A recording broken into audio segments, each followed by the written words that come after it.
2, 1. Good afternoon, good evening, good morning. It depends on where you are. You know, this world is round, and the world of internet and social media has made things so instantaneous that when you say hi, you're probably waking somebody or bidding somebody good night. So, hi. I think that is more neutral. Welcome to podcast. This section will not interview anybody, but I'll be talking about myself. Sometimes it's also good to talk about yourself without being prompted and being interviewed. It brings a different perspective. I am Kefa Odhiambo Makanyengo. Now, where I come from, that is in Lowland, names are very important and what they mean. Kefa Odhiambo were given names. Kefa is a baptismal. Odhiambo is because I was born in the evening. And I'm the son of somebody who was called Ochologai Makanyengo. That makes me Kefa Odhiambo Makanyengo.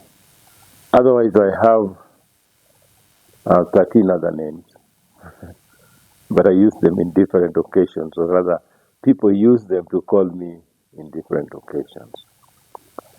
I have some titles. I'm a medical doctor, surgeon, specifically an orthopedic and trauma surgeon. That gives me the title of doctor. I'm also a retired military officer. I left with the rank of colonel. A colonel is the rank in between lieutenant colonel and brigadier.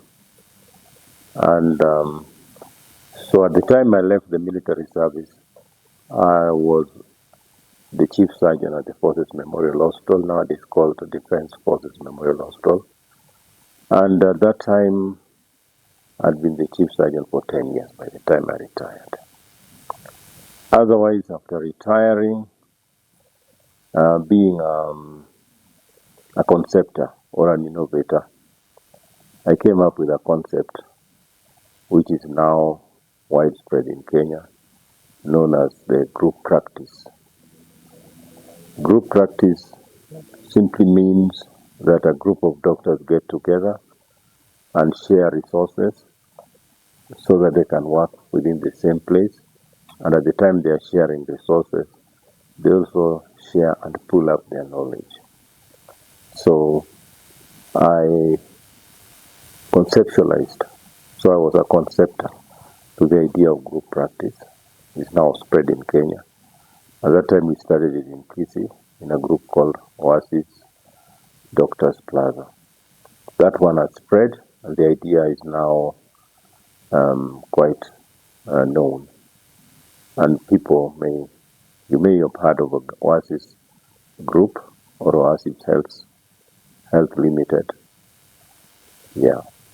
But as a conceptor, I've also been responsible for quite a number of things. It will take me quite a long time if we want to talk about all of them. There are quite a number while I was in the Ministry of Defense or rather the military.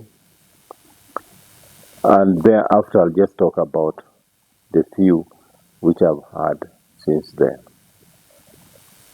After we started Oasis, I did a few other things. And then right now, I've decided to rest or to call it quits for a while in medicine because I'm still conceptualizing or conceiving some newer ideas. Right now, I'm in the sanitation field, and I'm coming up, or rather, I've come up with a toilet or a sanitation device. That's the better name to call it, a sanitation device. A sanitation device that is waterless and is up to standard just to any flushing toilet around. But it is waterless, it's odorless, it's best suited for unsewered communities, so you can put it anywhere. It's quite versatile and it's portable. And the beauty of it is because that is the headache in most sanitation systems, is processing the waste. The waste is processed in situ, and that means that you don't have to walk around or move around um, uh, contaminated waste, which is the biggest headache we have. Sewage systems basically do that, but they don't process it well, and we end up with water systems which are seriously contaminated, and this is a worldwide problem. If you look at what is called the contamination caused by human waste in the Gulf of Mexico, for example, or in Shanghai, the Gulf around Shanghai, you will find that there is so much contamination in those areas because the concept about sewer system is that people just throw the waste to carriage downstream, and they hope that as it goes downstream it will be sorted. Unfortunately, that was just possible when the world population was very low. Right now, with the world population high, and especially with industrialization, the system has become very bad. So you need sanitation systems which do not need water and also do not need transportation for them to be processed. And that is what I'm working on now. And I'm very proud that it's coming out quite well. And in the near future, you may be surprised that it will play a role in sorting the terrible sanitation waste. Just before I leave that topic, you'll realize that of all the SDGs, of all the SDGs, the Strategic Development Goals, which was set by the UN a few years ago for 2030, it is only sanitation which is probably going backwards. Or it is the only one which is way, way, way below the goals which were set. And that is terrible, considering that we are expected to be hitting the strategic development goals by 2030. It will require a miracle to achieve that, and I think what we are moving with may be that miracle. So basically, the next thing which I've been doing since the last innovation is going back to what I've been innovating since I was a kid. I've always innovated in music, even before I knew how to talk, I was singing. Because the earliest time I remember singing live on stage was when I was 8 years, just before I hit my 8th birthday. I was on stage, I could sing. Anybody who knows what is called the Seventh-day Adventist camps will tell you how terrifying they can be for choirs because it's a huge, huge crowd. And a lot of the times they're quite critical, especially when there are competitions. I stood to that when I was 8 years old, before I was 8 years old. And since then I've been singing in choirs. I was traditional African soloist music for African music by the time I was 11 for the whole school. And in that time, when I was in primary school, I consistently was the youngest. So there were people who were almost double my age in school, and I was their soloist. I think that was quite an achievement. And the particular song which made me be the soloist, we actually worked it with the choir master so that we innovated on the song. We created even a different version of what was originally scripted. And I think that teacher recognized that. He encouraged me not to stop music. I'm still in music since then. That was 1969. I went through my school playing music. In the university, I was also critical in helping form University of Nairobi's first real active band. And that was great.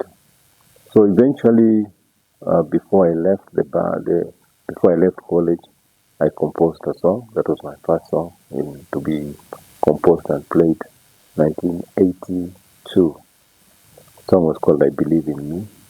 It's not that I don't believe in God, but I believed in the abilities that God has given me, and I wasn't shy to use them. After that, I graduated from college, practiced medicine. It was very difficult to play music with that.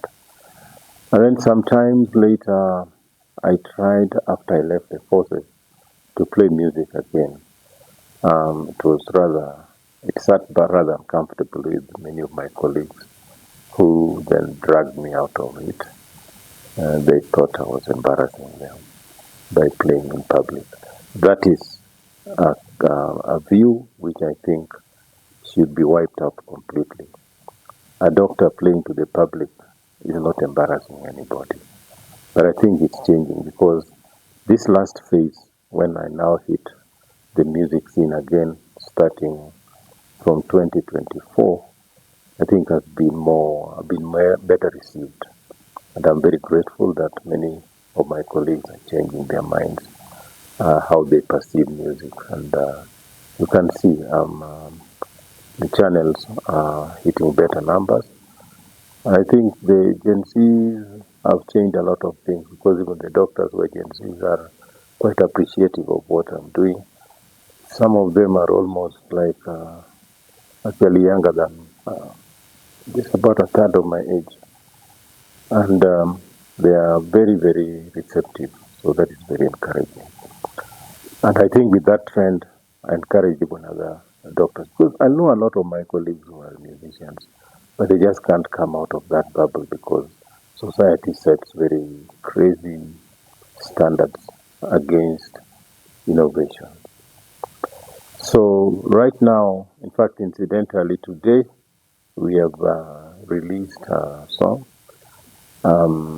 When I say we, I mean I'm in a family, a small family music. It's like a nucleus family. We call ourselves Duol. Duol consists of Maggie, Auntie Maggie. It consists of Mickey Mike, and it consists of Odhi, that is me, Odhi the villager. So the three of us, we come under a family called Duol. Duol in Doluo means like social club. It's like a social club. You know, in the village, there is always after people have eaten or have done other things, then they sit down in the evening in what is called Duol, and they discuss whatever is happening in the village. People are criticized, people are happy, sometimes they sing, and that's what we do. And this Duol, we always say Duol and Dual. That is Dual.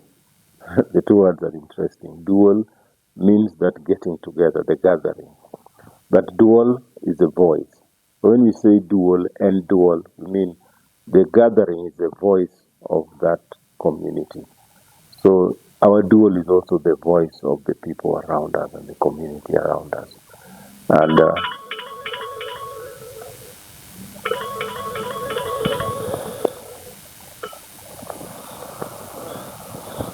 And right, dual is a voice. Dual is the voice of the gathering, dual and dual, and is the voice of the community around the gathering. So right now, whatever we say will be reflecting what the society and the community around us reflects. We have different focus. Although the villager focuses on social issues of literally everything which society talks about or which we think is not right in society. Although the villager will focus on issues like societal violence, issues like elections and political issues, issues like remembrance and dedications to our past. You know, that is Odi the villager. But you'll find that at the same time, the other dual members will join Odi. When we talk about Auntie Maggie focuses on the spiritual context, what we call the gospel context. And Odhi the villager will join Auntie Maggie. Odhi the villager, Mickey Mike will also join Auntie Maggie. But our voice at that point is Auntie Maggie. Mickey Mike will talk about issues, especially more towards what affects the youth. He is proudly Gen Z, and he represents them. But we'll also come and put in our voice, because even as elders, we also have our perception of the youth and how they can do things, and we praise them for what they do. So you'll hear Auntie Maggie and Odhi in Mickey Mike's channel, and that is okay. So for us, that allows Duol to be able to be flexible, and we believe so. If you, for example, see me talk about a political issue, and then the next day you see me singing with Auntie Maggie, that should not scare you, because even if you look at, in fact, I think this is modeled a little bit, even the way the Bible is modeled. You'll find that Solomon sings the Psalms with the psalmist as well as his father David. And they do the Psalms. But you'll find Solomon singing with his lover in the Song of Songs. And at that time his father may not be there, but the lover is there. And then you find that there are other legal books, like for example the Leviticus, which talks about the legal issues and how the society should be set. So we don't see any contradictions. In fact, why I'm saying this is, the other day somebody actually pointed out to me that how come we sometimes see one of you Duol members, sometimes you are singing what is secular, and other times you are singing gospel, then you join. What, isn't that confusing? But I say no, it can't be confusing. It can't be confusing, because society, we are like that, and that is how God created us. We understand and we link up with all issues in society.